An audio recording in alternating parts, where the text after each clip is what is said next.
আমরা সহবাসের ক্ষেত্রে অনেকই মারাত্মক একটি ভুল করে থাকি। তো আসলে সহবাস হচ্ছে সন্তান হওয়ার একটি মাধ্যম, বৈধ মাধ্যম।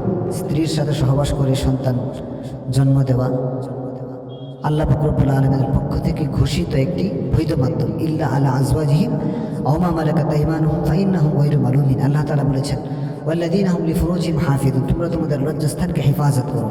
ইল্লা আলা আজওয়াজিহিম আও মা মালাকাত আইমানুহুম ফাইন্নাহুম গায়রু মালুমিন, তবে তোমাদের স্ত্রীগণ দাসদাসীগণ ব্যতীত। এখন তো আর দাসদাসীর প্রথা নেই, এখন স্ত্রীদের কথা বলা হয়েছে। তো স্ত্রীদের সাথে সহবাসের মাধ্যমে সন্তান জন্ম দেওয়া একটি বৈধ মাধ্যম। তো সেই সহবাসের ক্ষেত্রে আমরা একটি মারাত্মক ভুল করে থাকি, যার কারণে আমাদের সন্তান জন্ম থেকেই রোগ নিয়ে আসে, বালা মুসিবত নিয়ে আসে, শয়তানের কুমন্ত্রণায় পড়ে সুসন্তান না হয়ে কুসন্তান হয়। আমাদের সন্তান সমাজের মাস্তান হয়, আমাদের সন্তান ইন্টারন্যাশনাল কুলাঙ্গার হয়, আমাদের সন্তানগুলো নাস্তিক হয়। আমরা সহবাসের ক্ষেত্রে একটি মারাত্মক ভুল করার কারণে, সেটি হচ্ছে রাসূল সাল্লাল্লাহু আলাইহি ওয়াসাল্লাম বলেছেন, কেউ যদি স্বামী স্ত্রী যখন একবারে অন্তরঙ্গ মুহূর্তে চলে যায়, তখন শয়তানও তার সাথে স্বামী স্ত্রীর সাথে সেই সহবাসের মধ্যে শরীক হয়।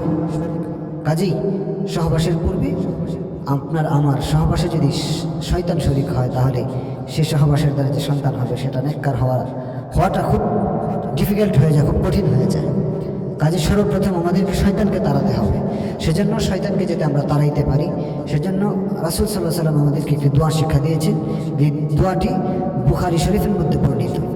তো দোয়াটি আমরা ইনশাআল্লাহ প্রত্যেকেই সহবাসের পূর্বে মিস করব না, সহবাসের পূর্বে আমরা এই দোয়াটি আমরা পড়ে নেব। বিসমিল্লাহি আল্লাহুম্মা জান্নিবনাশ শাইতানা ওয়া জান্নিবিশ শাইতানা মা রাযাকতানা। এই দোয়াটা আমরা সহবাসের পূর্বে পড়ে নিব, আশ্রয় প্রার্থনা করব। দোয়াটির অর্থ হচ্ছে, হে আল্লাহ, তোমার নামে আরম্ভ করছি, তুমি আমাদের নিকট হতে শয়তানকে দূরে রাখো, আমাদের নিকট থেকে শয়তানকে দূরে রাখো, এবং ইহার মাধ্যমে আমাদের এই সহবাসের মাধ্যমে যে সন্তান হবে, সেই সন্তানের কাছ থেকেও শয়তানকে দূরে রাখো। এরপরে যদি আমরা কেউ বাইসেস এই আরবিটা পারি না, মুখস্থ করে নেব, খুব বড় তো না। যদি আরবিটি না পারি, কমপক্ষে বাংলায় আমরা বিসমিল্লাহ বলি আল্লাহ পাক রব্বুল আলামিনের কাছে আশ্রয় প্রার্থনা করি।